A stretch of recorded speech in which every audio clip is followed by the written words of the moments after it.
റെസിപ്പിയാണ് ഉഴുന്നുവട. ഇന്നത്തെ റെസിപ്പിയാണ് ഉഴുന്നുവട.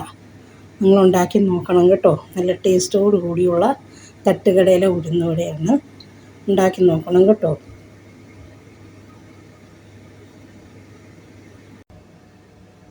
ഇന്ന് നമ്മൾ ഉണ്ടാക്കാൻ പോകുന്ന ഒരു ഉഴുന്നുവടയാണ്. അതിന് ഞാൻ ആവശ്യമായിട്ടുള്ള ഉഴുന്ന് എടുത്തിട്ടുണ്ട്. അതൊന്ന് അരച്ചെടുക്കുകയാണ്. വെള്ളം വാർന്നിട്ടാണ് നമ്മൾ അരയ്ക്കുന്നത്. നമ്മളത് അരച്ചെടുക്കുകയാണ്. പിന്നെ അതിൻ്റെ ആവശ്യമുള്ളത് ഇഞ്ചി, പച്ചമുളക്, കുരുമുളകാണ്. കുരുമുളക് കുറച്ച് മതി. പിന്നെ ചെറിയ ഉള്ളിയാണ്. ഇത്രയാണ് ഇതിൻ്റെ ആവശ്യം. നമ്മളത് ഉഴുന്നിപ്പം ഇതിൽ അരച്ചെടുക്കുകയാണ്.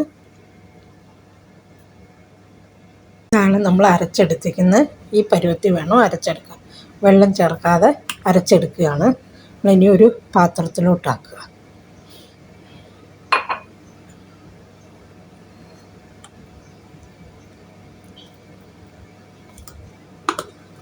പാത്രത്തിലോട്ടാക്കി നമ്മൾ എല്ലാം കൂടി ഇടുകയാണ്. നമുക്ക് ഇതിൻ്റെ അകത്ത് ഒരു സ്പൂണ് അരിപ്പൊടിയും കൂടെ ഇടാം. അപ്പോൾ ഒരു തരിതരിപ്പ് കിട്ടും.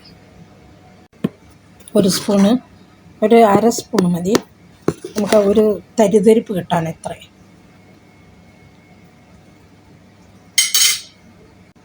ഇതിൻ്റെ അകത്ത് ഒരു കാ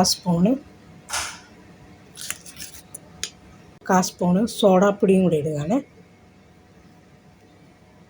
അതൊന്ന് പൊങ്ങി വരാൻ വേണ്ടിയിട്ടാണ്. നല്ല പതപതാന്ന് കിട്ടും. നല്ല ടേസ്റ്റോടു കൂടി. നമുക്ക് ഇതിൻ്റെ അകത്ത് ഇനി ഉപ്പിടാം. ഇപ്പോൾ ഒരു 2 സ്പൂൺ ഇടാം.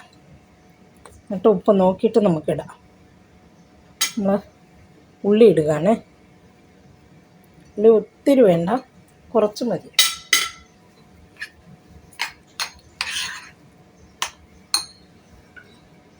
ഇഞ്ചി ഇടുകയാണ്. പച്ചമുളക്, പിന്നെ കുരുമുളക്. കുരുമുളക് ഇടുന്നത് എന്താണെന്ന് വെച്ചാൽ ഒരു ഇടയ്ക്കൊന്ന് കടിക്കാനും ഒരു ടേസ്റ്റിന് വേണ്ടിയിട്ടാണ്. ഇതാണ് പരുവം. നമുക്ക് എണ്ണ ചൂടാക്കാം. 2-3 കരിവേപ്പിലയും കൂടെ ഇടാം.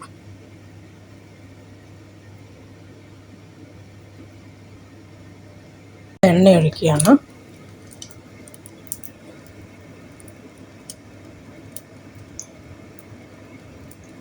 എണ്ണ ഒഴിച്ച് ഒന്ന് ചൂടായി വരുമ്പോഴത്തേന് നമുക്ക് ഇടാം.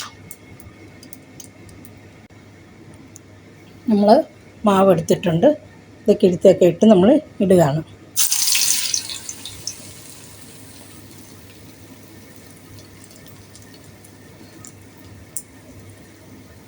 ഇടുകയാണ്.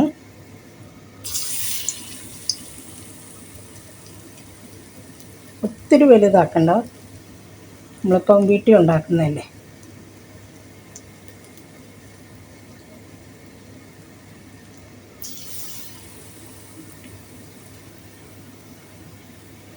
നമ്മളതിപ്പോൾ തിരിച്ചിടുകയാണ്.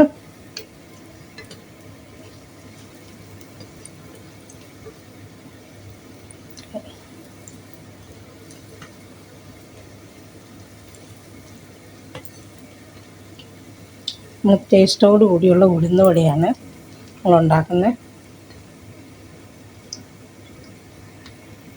നമ്മൾ ഉഴുന്നുവട എടുക്കുകയാണ്. ആയിട്ടുണ്ട്. നമ്മൾ തട്ടുകടയിൽ കിട്ടുന്ന അതേ ഉഴുന്നുവടയാണ്. ഇതാണ് ഉഴുന്നുവട. ഉഴുന്നുവടയാണ്. തട്ടുകട കിട്ടുന്നതേ ഉഴുന്നുവട. ടേസ്റ്റോട് കൂടിയുള്ള ഉഴുന്നുവട. നല്ല ചമ്മന്തിയൊക്കെ കൂട്ടി കഴിക്കാനും സാമ്പാർ കൂട്ടി കഴിക്കാനും തൈരിലിട്ട് കഴിക്കാനും ഒക്കെ നല്ല ടേസ്റ്റാണ്. നിങ്ങളുണ്ടാക്കി നോക്കണം കേട്ടോ. ഇനിയിപ്പോൾ അടുത്ത ട്രിപ്പ് ഇടുകയാണ്.